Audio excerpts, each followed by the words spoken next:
In our last class, we discussed about different types of singularities, and mainly we discussed about removable singularity, and also we discussed one theorem related to removable singularity. Now we are moving to, you just keep in your mind that we are in the section of singularities, isolated singularities. Okay, now we are moving to another type of singularity and named as a pole. Pole, P-O-L-E. So what is, when will we can say that an isolated singular point is a pole of a function f of z. Okay, so you first go through the definition. Z is equal to A is an isolated singularity of f. Then A is a pole of f if limit equal to limit z tends to A modulus of f of z equal to infinity. Okay, in the case of removable singularity, what is our limit? What can you say about the limit of the function? That limit must exist. Okay, here the limit is infinity.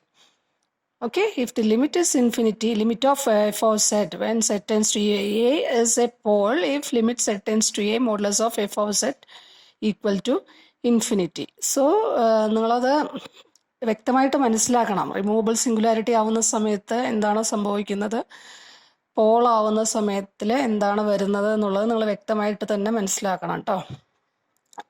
അപ്പോൾ അതാണ് പോളിനെ കുറിച്ച് എനിക്ക് പറയാനുള്ളത്. Pole, P-O-L-E, pole. അപ്പോൾ നമ്മൾ പഠിച്ചു കഴിഞ്ഞിട്ടുള്ള സിംഗുലാരിറ്റീസിൽ വീക്കറായിട്ട് വരുന്ന ആളാണ് റിമൂവബിൾ സിംഗുലാരിറ്റി, പിന്നെ വരുന്ന ആളാണ് പോള്. ഈ രണ്ട് സിംഗുലാരിറ്റീസ് ആണ് മെയിനായിട്ട് വരുന്നത്. ഇനി ഇത് കൂടാണ്ട് ഒരാളും കൂടെ വരും, അയാളുടെ പേരാണ് എസെൻഷ്യൽ സിംഗുലാരിറ്റി എന്ന് പറയാം. എസെൻഷ്യൽ സിംഗുലാരിറ്റി, അതായത് സിംഗുലാർ പോയിന്റ് പോളും അല്ല റിമൂവബിൾ സിംഗുലാരിറ്റിയും അല്ലെങ്കിൽ neither a pole nor a removable singularity, it is called an essential singularity. അപ്പോൾ ഇത് വരുന്ന കേസ് എന്താണെന്നുള്ളത് നമുക്ക് നോക്കാം കേട്ടോ. അപ്പോൾ നോക്കൂ, ഈ function f of z is equal to 2z by 3z minus 2. ഇവിടെ സെഡ് ഇസ് ഈക്വൽ ടു 2/3 എന്ന് പറയുന്ന ഒരു സിംഗുലാർ പോയിന്റ് ആണെന്ന് നിങ്ങൾക്കറിയാം അല്ലേ? ഇതിൻ്റെ ഒരു സിംഗുലാർ പോയിന്റ് ആണ്. ഇവിടെ എന്താ സംഭവിക്കുന്നത്, ഡിനോമിനേറ്റർ 0 ആവും ഇപ്പോൾ സെഡ് 2/, അപ്പോൾ അതൊരു അവിടെ നമുക്ക് അനലിറ്റിസിറ്റി നഷ്ടമാവുന്നുണ്ട്. So z is equal to 2/3 is a singular point. അത് ഏത് തരം സിംഗുലാരിറ്റിയാ? ഇറ്റ് ഇസ് എ പോൾ അല്ലേ? നിങ്ങൾക്ക് നോക്കൂ, ഞാൻ ജനറലായിട്ട് പറയുകയാണെങ്കിൽ നിങ്ങൾക്ക് തരുന്ന ഫംഗ്ഷൻ എഫ് ഓഫ് സെഡ് എന്ന് പറയുന്നത് some p of z by q of z, q of z not equal to 0 എന്നുള്ള ഫോമിലാണെങ്കിൽ അതിൻ്റെ ഡിനോമിനേറ്റർ ഈക്വൽ ടു 0 കൊടുക്കുമ്പോൾ കിട്ടുന്ന പോയിന്റ്സ് ആണ് ആ ഫംഗ്ഷൻ്റെ പോൾ എന്ന് പറയുന്ന സിംഗുലാരിറ്റി. ന്യൂമറേറ്റർ 0 കൊടുത്താൽ എന്താ കിട്ടുക നിങ്ങൾക്ക്? ആ ഫംഗ്ഷൻ്റെ സീറോസ് കിട്ടും. Numerator, when we put the numerator equal to 0, then the value satisfying that equation gives the zeros of the function, and when we put the denominator equal to 0, then the value satisfying that equation must give the pole of that function f of z. Okay, here the order of this is a linear equation, so z is equal to 2/3 is of order 1. Order 1 ആയിട്ട് വരുന്ന പോളുകളെ പറയുന്ന പേരാണ് simple Paul. Simple zeros നമ്മൾ നേരത്തെ discuss ചെയ്തിട്ടുള്ള അതേ ഇത് തന്നെ പോളിന്റെ കാര്യത്തിൽ അപ്ലൈ ചെയ്യുന്നു, simple Paul. So what can you say about the singularity of this function? Here z is equal to 3. You just put, you know that as if you have given rational function, then if it is of the form some g of z by h of z and h of z not, then the singular point must be a pole. In many cases, majority നമ്മളൊക്കെ കൂടുതലായി പറയുന്ന സമയത്ത് ഭൂരിഭാഗം കേസിലും അത് പോളാവാനാണ് സാധ്യത. അപ്പോൾ നോക്കൂ, 1/z minus 3. What will happen to the singular point of this function? Here z is equal to 3 is a singular point. This is a rational function. Okay, so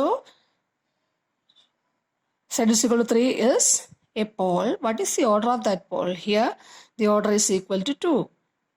Here the order is equal to 1. So it is known as a simple pole. Now we are moving to a special case. F of z is equal to e raised to 1 by z. What can you say about the singularity of this function? When we put z is equal to 0, e raised to infinity. Okay, so what will happen to the limit of this function? Here limit z tends to 3, f of z is equal to infinity. Here also limit z tend to 2 by 3 equal to infinity. So what will happen to the limit of this function? What will happen to, what can you say about the singularity of this function? Here z is equal to 0 is a singular point of f of z. And which type of singular point is z is equal to 0 for this function f of z? It is neither a pole nor a removable singularity. So which type of singularity is z is equal to 0 for this function? It means it must be an essential singularity. അപ്പോൾ ഈ രീതിയിൽ വരുന്ന functions ആണ് നിങ്ങൾക്ക് തരുന്നതെങ്കിൽ ആ singular point എന്തെന്ന് വരും? Essential singularity. പിന്നെ ഒരു കാര്യം ഞാൻ നോക്കിയിട്ടുള്ള സമയത്ത് നിങ്ങൾ 5th sem UGയിൽ complex analysis 5th ആണോ 6th ആണോ പഠിക്കുന്ന കോംപ്ലക്സ്? 6th അല്ലേ? എന്തായാലും ഫൈനൽ ഇയർ 5th ആണോ 6th ആണോ ഏത് സെമ്മാണെന്ന് എനിക്കറിയുന്നില്ല. അപ്പോൾ ആ ഫൈനൽ ഇയർ നിങ്ങൾ കോംപ്ലക്സ് അനാലിസിസ് പഠിക്കുന്ന സമയത്ത് നോക്കൂ, നമ്മളിപ്പോൾ ഇങ്ങനെ നിങ്ങൾ ഇതിൻ്റെ സീരീസ് എക്സ്പാൻഷൻ നോക്കിയിട്ട് സിംഗുലാർ പോയിന്റ്സ് ഐഡൻറ്റിഫൈ ചെയ്യാറുണ്ട്. ഞാനിപ്പോൾ ഒരു എക്സാമ്പിൾ പറയാൻ, ഇപ്പോൾ ഈ റേസ് ടു സെഡ് എന്താ അതിൻ്റെ expansion? 1 + z/1 factorial + z²/2 factorial plus etcetera അല്ലേ? അപ്പോൾ ഇതെന്താ? ഇതിന് സിംഗുലാരിറ്റി ഉണ്ടോ?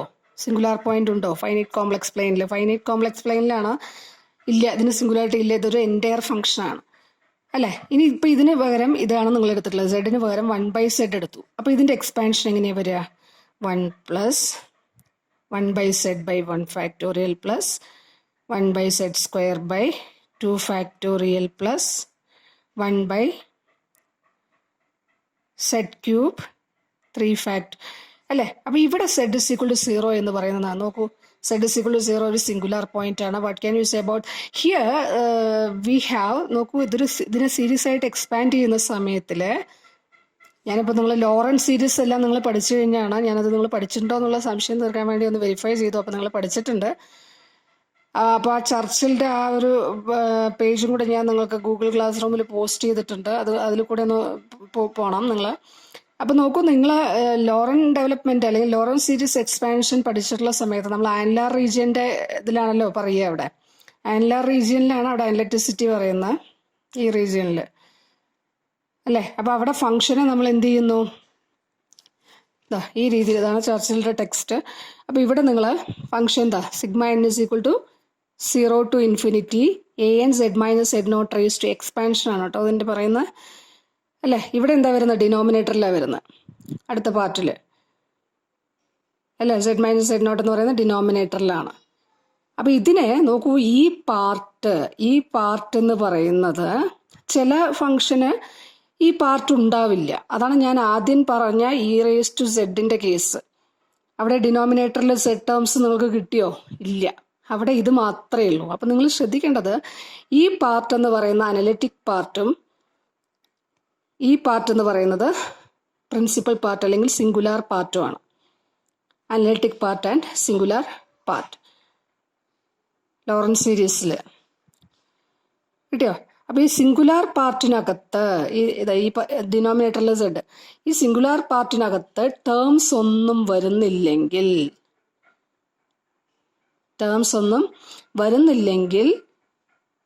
ഇപ്പോൾ ഒന്നുമില്ലെങ്കിൽ ആ ഫംഗ്ഷൻ അനലിറ്റിക് ആയിരിക്കും, അല്ലെങ്കിൽ ഇനിയിപ്പോൾ അതിന് സിംഗുലാരിറ്റി വരികയാണെങ്കിൽ ആ സിംഗുലാരിറ്റി എന്ന് പറയുന്നത് റിമൂവബിൾ സിംഗുലാരിറ്റി ആയിരിക്കും. കിട്ടിയോ? ഇനി ഈ സിംഗുലാർ പാർട്ട് അല്ലെങ്കിൽ ഈ ഫോമിൽ വരുന്ന പാർട്ടിനകത്ത് അനലിറ്റിക് പാർട്ട്, സിംഗുലാർ പാർട്ട് കിട്ടിയോ? അല്ലെങ്കിൽ principal part of the Laurent series, ഇതിനെ പ്രിൻസിപ്പൽ പാർട്ട് എന്ന് പറയും. അപ്പോൾ ഈ പ്രിൻസിപ്പൽ പാർട്ടിനകത്ത് ഫൈനൈറ്റ് നമ്പർ ഓഫ് ടേംസ് വരികയാണെങ്കിൽ we can say that the corresponding singular point, നോക്കൂ, ഞാനിപ്പോൾ പറയുകയാണെങ്കിൽ ഫോർ എക്സാമ്പിൾ പറയുകയാണെങ്കിൽ സം 2 പ്ലസ് 3 സെറ്റ് പ്ലസ് എന്താ പറയുക 1/z ഇങ്ങനെയൊക്കെ വരികയാണെങ്കിൽ നമുക്ക് എന്ത് പറയാൻ പറ്റും? z=2 ഒരു ടേം വരുന്നുള്ളൂ പ്രിൻസിപ്പൽ പാർട്ടിനകത്ത്. z=2 എന്ന് പറയുന്നത് ഇവിടെ എന്തെന്നാ പോളാണെന്ന് പറയാം. കിട്ടിയോ? ഇനി അടുത്ത് പറയുന്നത് ഞാൻ ഈ കേസിലോട്ട് വരികയാണ്. ഇവിടെ 1/z കേസിൽ ഇവിടെ z=0 ഒരു സിംഗുലാർ പോയിന്റ് ആണെന്ന് നിങ്ങൾക്കറിയാം. ഇതിന്റെ ലോറന്റ് എക്സ്പാൻഷൻ എങ്ങനെയാണെന്ന് അറിയാം. അപ്പോൾ ഇവിടെ പ്രിൻസിപ്പൽ പാർട്ടിനകത്ത് അല്ലെങ്കിൽ സിംഗുലാർ പാർട്ടിനകത്ത് എത്ര ടേംസ് ഉണ്ട്? ഇൻഫിനിറ്റ് നമ്പർ ഓഫ് ടേംസ് ഉണ്ട്. അപ്പോൾ ഇവിടെ z=0 എന്ന് പറയുന്നത് ഇൻഫിനിറ്റ് നമ്പർ ഓഫ് ടേംസ് വരികയാണെങ്കിൽ that singular point is an essential singular point. Finite number of terms ആണ് വരുന്നതെങ്കിൽ പോള്, ടേംസ് ഒന്നും വരുന്നില്ലെങ്കിൽ അനലൈറ്റിക് ആവാം, അല്ലെങ്കിൽ സിംഗുലാരിറ്റി വരികയാണെങ്കിൽ റിമൂവബിൾ സിംഗുലാരിറ്റി. അപ്പോൾ നോക്കൂ, സൈൻ z/z കേസിലോട്ട് വരാം. സൈൻ z/z അല്ലേ? അപ്പോൾ സൈൻ z/z നമുക്ക് സൈൻ z എക്സ്പാൻഷൻ നിങ്ങൾക്ക് അറിയാമെന്ന് വിചാരിക്കുന്നു. എന്താണ്? z-z³ 3 ഇവിടെ 1/z ഉണ്ട് കേട്ടോ. ഈ 1z ഉണ്ട് ഇവിടെ, 1/z അല്ലേ, പ്ലസ് z⁵5 മൈനസ് z⁻7 അങ്ങനെ പോകും. ഇത് വെച്ച് മൾട്ടിപ്ലൈ ചെയ്യുമ്പോൾ ഇവിടെ എന്ത് വരും? 1 മൈനസ് z² z⁴/5 അല്ലേ? അപ്പോൾ പ്രിൻസിപ്പൽ പാർട്ടിനകത്ത് എന്താ ടേംസ് ഒന്നും വരുന്നില്ല. അപ്പോൾ ഇവിടെ ഈ ഫംഗ്ഷൻ നോക്കുന്ന സമയത്ത് z=0 എന്ന് പറയുന്ന ഒരു സിംഗുലാർ പോയിന്റ് ആണ്. പക്ഷെ അതിന്റെ ലോറന്റ് എക്സ്പാൻഷൻ നോക്കുന്ന സമയത്തിൽ പ്രിൻസിപ്പൽ പാർട്ടിനകത്ത് ടേംസ് ഒന്നുമില്ല. So that singularity must be z=0 is A removable singular point. അത് നമ്മൾ വേറെ രീതിയിൽ ചെയ്തിട്ടുണ്ട് കേട്ടോ. അപ്പോൾ ഈ രീതിയിൽ ലോറന്റ് എക്സ്പാൻഷൻ വെച്ചിട്ടും നമ്മൾ സിംഗുലാർ പോയിന്റ്സ് ലോറന്റ് സീരീസിന്റെ പ്രിൻസിപ്പൽ പാർട്ടിലെ നമ്പർ ഓഫ് ടേംസ് വെച്ചിട്ട് നമുക്ക് സിംഗുലാർ പോയിന്റ്സ് ക്ലാസിഫൈ ചെയ്യാൻ കഴിയും. കേട്ടല്ലോ? അപ്പോൾ ഇത് നിങ്ങൾ പഠിച്ചിട്ടുണ്ട്. ചർച്ചിലിന്റെ ബുക്കിൽ ഞാൻ നോക്കിയപ്പോൾ അതൊന്ന് വെരിഫൈ ചെയ്താൽ നിങ്ങൾ ലോറന്റ് എക്സ്പാൻഷൻ പഠിച്ചിട്ടുണ്ടോ ഇല്ലയെന്നുള്ളത്. അപ്പോൾ പഠിച്ചിട്ടുണ്ട്. അപ്പോൾ നിങ്ങൾ പഠിച്ചിട്ടുണ്ടെങ്കിൽ അതുമായിട്ട് ഒന്ന് അതിലൂടെ പോവുക. കേട്ടല്ലോ? അപ്പോൾ ഇതാണ് ഇപ്പോൾ ഞാൻ പറഞ്ഞിട്ടുള്ള മെയിനായിട്ട് ഞാനിപ്പോൾ പറഞ്ഞിട്ടുള്ള സിംഗുലാരിറ്റീസ് എന്ന് പറയുന്നത് പോള്, പിന്നെന്താ പറഞ്ഞേ? ആദ്യം പറഞ്ഞ ആള് റിമൂവബിൾ സിംഗുലാരിറ്റി, പിന്നെ പോള്, പിന്നെ എസെൻഷ്യൽ സിംഗുലാരിറ്റി. ഓക്കെ, അപ്പോൾ ഇത്രയും കാര്യങ്ങളാണ് ഞാൻ സിംഗുലാരിറ്റിയെ കുറിച്ച് പറയാം. ഇനി ബ്രാഞ്ച് പോയിന്റ് അല്ലെങ്കിൽ ബാക്കിയുള്ള കാര്യങ്ങളെല്ലാം നമുക്ക് അത് കുറച്ചും കൂടെ നമുക്ക് തറവായിട്ട് നമുക്ക് ആ ബ്രാഞ്ച് പോയിന്റിനെ കുറിച്ചും എല്ലാം സിംഗുലാർ പോയിന്റ് ആണോ എങ്ങനെയാണോ അതിൻ്റെ കാര്യങ്ങൾ എന്നുള്ളതെല്ലാം പറയാം കേട്ടോ. ഇനി അടുത്ത് വരുന്നൊരു പ്രൊപ്പോസിഷനാണ്. ആ പ്രൊപ്പോസിഷൻ പറയണത് എന്താ വെച്ച് കഴിഞ്ഞാൽ പ്രൊപ്പോസിഷൻ സ്റ്റേറ്റ്മെന്റ് ഞാനത് അയച്ചു തന്നിട്ടുണ്ട്. നിങ്ങളത് ഒന്ന് നോട്ടിൽ കറക്റ്റായിട്ട് എഴുതണം കേട്ടോ. അപ്പോൾ ഇതാണ് അതിൻ്റെ സ്റ്റേറ്റ്മെന്റ് എന്ന് പറയുന്നത്. ജി എന്ന് പറയുന്ന ഒരു ഓപ്പൺ കണക്റ്റഡ് സെറ്റ് പറഞ്ഞിട്ടുണ്ട്. അതിലൊരു എലമെന്റ് ആണ് എ. എഫ് എന്ന് പറയുന്ന ആള് അനലറ്റിക് ഇൻ ജിയിൽ മൊത്തമായിട്ട് അത് അനലറ്റിക് അല്ല. ജി ഡിഫറൻറ്റ് സിംഗിൾട്ടൺ, അതായത് ജിയിൽ നിന്ന് എ എന്ന് പറയുന്ന point is a singular point for this function f. Okay, suppose that singular point is a pole. Then there is a positive integer m and an analytic function g such that f of z is equal to g of z divided by z minus a whole raised to m. Okay, so if f of z has a pole of order m at z is equal to a, then we can write our f of z in this form. Here the numerator g of z is analytic on g. Okay. So how we can prove this theorem? To prove this theorem, we use the idea of removable singularity and definition of a zero of a function, order of zero of a function, etc. Okay, so you just assume that what we have given that if f has a pole at z is equal to a. So what is a definition for a to be a pole of f of z? Limit z tends to a, modulus of f of z is equal to infinity. Okay, this limit is equal to infinity means what is the limit of 1 by modulus of f of z when z tends to a. This limit is this tends to when z tends to a, modulus of f of z tends to infinity. So what about the reciprocal of this function? What will happen to the reciprocal? Limit z tends to a, 1 by f of z is equal to 0. Okay, it is clear. This is infinity. So if you take 1 by f of z, that will tends to 0 when z tends to a. So here for this function, for which function? 1 by f of z. For 1 by f of z, the limit exists when z tends to a. Here the limit is equal to 0. That means the limit exists. So what will happen to the singularity of 1 by f of z at z is equal to a? 1 by f of z has a removable singularity. Removable singularity. You just correct it. Singularity. Removable singularity. At z is equal to a. Since here the limit exists, that at z is equal to a, this function has a removable singularity. Okay, so what will happen if if f of z has a removable singular point at some z is equal to a? You can redefine that function. How we redefine? By giving the limit as a value at z is equal to a. So here you can define the function as, you can redefine. So here we just define h of z. ഇത് നമ്മൾ നേരത്തെ discuss ചെയ്തിട്ടുണ്ട് കേട്ടോ. h of z is equal to, h of z എന്താ? നിങ്ങളുടെ function f of z തന്നെ. ഇപ്പോൾ 1 by f of z തന്നെയാണ് 1 by f of z. 1 by f of z നാണല്ലോ z is equal to a removable singularity ആയത് അല്ലേ?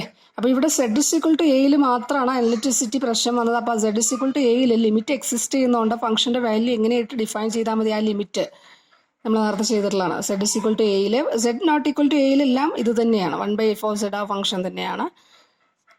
Equal to 0 when z is equal to a. അത് അനലിറ്റിക്കാന്ന് കിട്ടി. Removable ഞാൻ നേരത്തെ കഴിഞ്ഞ വീഡിയോസിലെല്ലാം എക്സ്പ്ലെയിൻ ചെയ്തിട്ടുണ്ട്. റിമൂവബിൾ സിംഗുലാരിറ്റി എന്ന് പറഞ്ഞു കഴിഞ്ഞാൽ ഏറ്റവും വീക്കറായിട്ടുള്ള ആളാണ്. അയാളെ നമുക്ക് റിമൂവ് ചെയ്യാൻ പറ്റും. റിമൂവ് ചെയ്യുന്നത് എങ്ങനെയാണ്? ആ പോയിന്റിൽ ഫംഗ്ഷന്റെ വാല്യൂ ആയിട്ട് ആരെ എടുക്കുന്നു? ലിമിറ്റിംഗ് വാല്യൂ എടുക്കുന്നു. Okay, so this function is analytic in BAR for some r greater than 0. അതുപോലെ പോൾ എന്ന് പറയുന്ന ഐസൊലേറ്റഡ് സിംഗുലാരിറ്റി ആണ്. പോൾ ഐസൊലേറ്റഡ് സിംഗുലാരിറ്റി ആയതുകൊണ്ടാണ് നമുക്കിങ്ങനെ എന്താണ് ഒരു ഓപ്പൺ ബോള്. ഐസൊലേറ്റഡ് സിംഗുലാരിറ്റി എന്ന് പറഞ്ഞാൽ എന്താ? എ എന്ന് പറയുന്ന ഒരു ഐസൊലേറ്റഡ് സിംഗുലാരിറ്റി ആണെങ്കിൽ നമുക്ക് എന്താ പറയാം? എ സെൻറ്ററായിട്ടൊരു ബോൾ കണ്ടെത്താൻ പറ്റും. അതിനകത്ത് ഫംഗ്ഷൻ്റെ മറ്റു സിംഗുലാർ പോയിന്റ്സ് ഒന്നും വരാത്ത രീതിയിൽ. സോ അതുകൊണ്ടാണ് നമുക്ക് പറയാൻ പറ്റിയത് h of z is analytic in this ball. Okay, ഇങ്ങനെ ഒരു ബോൾ കണ്ടെത്താൻ പറ്റും since it is an isolated singular point. നോക്കൂ, ഇനി നമുക്ക് എന്താ പറയാനുള്ളത്? h of a നിങ്ങൾക്കറിയാം. h of a when z is equal to a, hന്റെ വാല്യൂ എന്താ? ഫംഗ്ഷന്റെ വാല്യൂ എന്താ? 0. അപ്പോൾ h of a 0 ആണെങ്കിൽ a is a 0 of h of z. h of z എന്ന് പറയുന്ന function z is equal to a ആവുന്ന സമയത്ത് അതിന്റെ വാല്യൂ എന്താ? 0. So what we can say about this a is a 0 of that function. Okay. So since a is a 0 of h of z, we can write h of z as h of z is equal to some z minus a raised to m into h1 of z. Okay. For some m, this function is analytic. h of z is analytic. So you can write this is from the definition of a 0 of an analytic function. You can write, since a is a 0 of h of z, you can write our h of z in this form. Okay, so h1 of z, this is analytic means this is also analytic. Okay, and what is the property of this analytic function h of z? h1 of z, h1 of a not equal to 0. അതെല്ലാം നമ്മൾ നേരത്തെ h1 of a not equal to 0. And m എന്ന് പറയുന്ന ഒരു positive integer അല്ലേ? അപ്പോൾ a 0 ആയതുകൊണ്ട് നമുക്ക് h of a എന്ന് പറയുന്ന h of z 0 ആയതുകൊണ്ട് we can write h of z in this form. Then what will happen to your f of z? F of z is what? 1 by h of z. Okay, your f of z is 1 by h of z. 1 by h of z, you just substitute this in the place of this. 1 by z minus a whole raised to m into h1 of z. Okay, you need one analytic function here, g of z. So, in the denominator we have